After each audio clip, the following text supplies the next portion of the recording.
Now, before I move on to one of my favorite parts of the story, I want to say something else that happens in this conversation. And that is that Musa alayhi salam had this thing called a staff. And Allah subhanahu wa ta'ala asks him during this conversation, "Ma tilka biyaminika ya Musa?" What is in your right hand, O Musa? And Musa alayhi salam says, "Hey asaya atawakka'u alayha." It's my staff, I lean on it. And one of those things, and I think that if there was any lesson I learned from that retreat, it was this. That when Musa alayhi salam is being asked, "What is that in your right hand?" He said, "It is my staff, I lean on it," and Allah tells him to throw it. Alqiha ya Musa, alqiha ya Musa, throw it.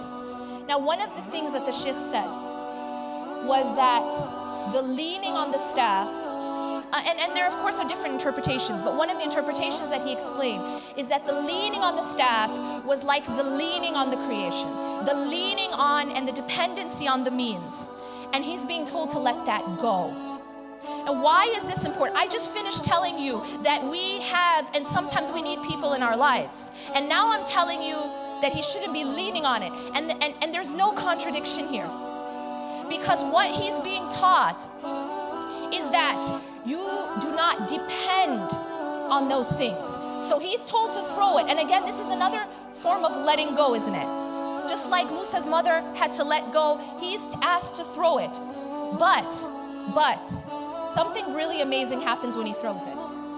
Allah makes it turn into a snake in front of his eyes.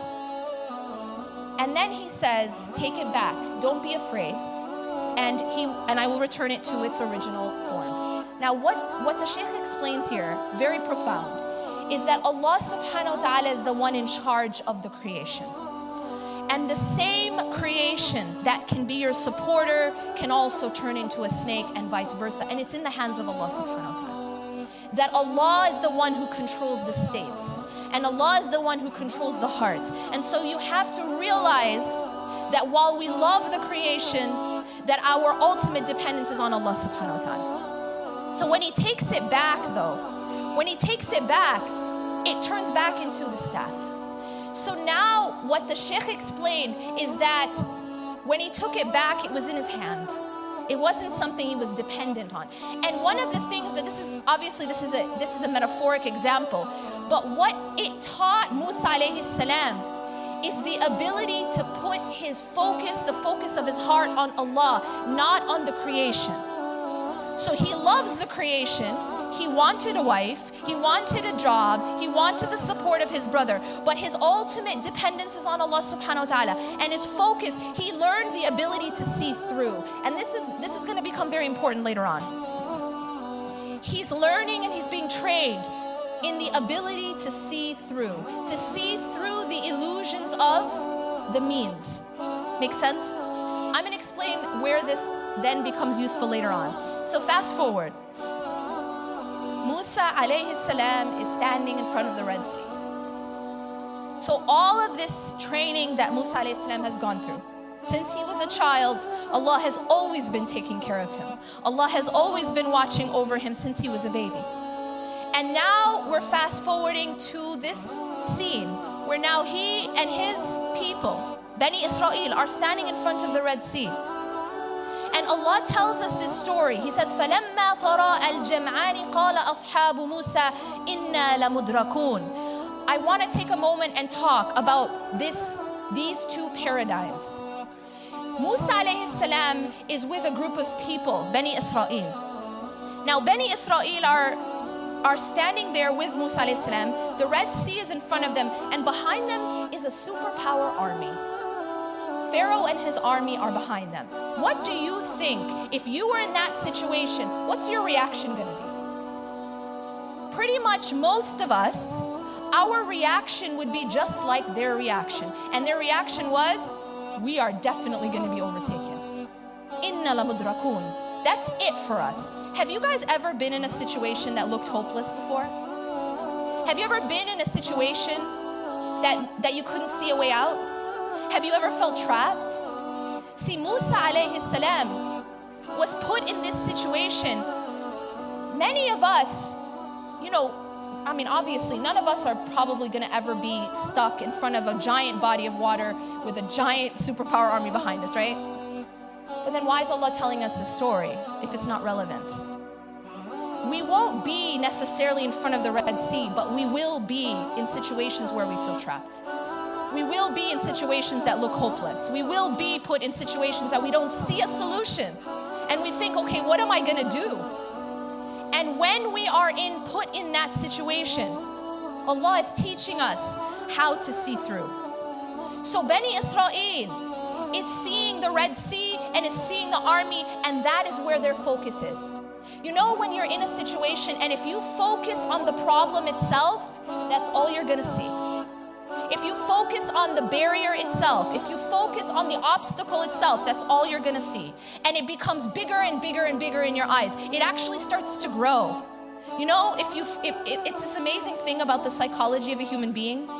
If you focus, I want you to imagine for a second there's a wall in front of you. The more you focus on that wall, the more it gets bigger. The more you focus on the wall, the higher it gets, the bigger it gets, until it actually surrounds you. And you will see no way out. And the reason why, by the way, that's an illusion. It's an illusion.